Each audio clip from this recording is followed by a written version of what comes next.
Well, I started off when I was five years old, probably, living in England.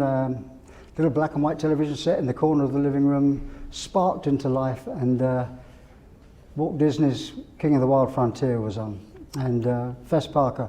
It was probably near the end of the series because I didn't watch it all. I remember seeing this particular episode, and in this particular episode he goes to the Alamo and goes down fighting.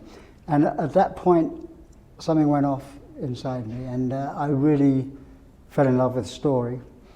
And I used to play the Alamo with my soldiers, and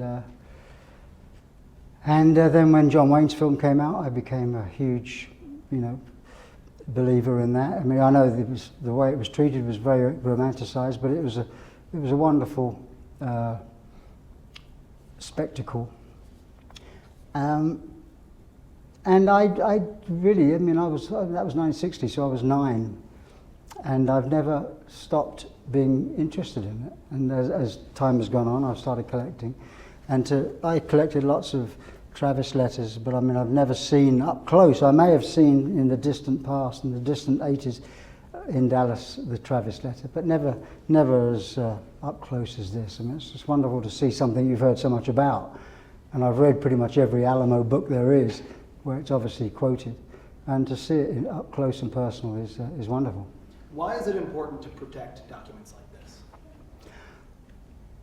Well, it's the history that you pass on to your children, and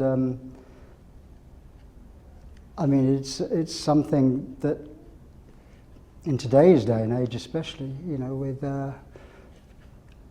with everything is so transient and internet, it's great to have to remember where our past is, and the letters that weren't tweeted, they weren't texted, they were handwritten in blood sometimes, and they were brave men. So it's just good for everybody to remember that, and the youth to come and see it when it's on display. And I know that when it was on display at the Alamo last, there was huge lines for it. So everybody wants to see it, and it's good that someone is collecting it. View past exhibits, photo and document collections, and more by visiting tsl.texas.gov.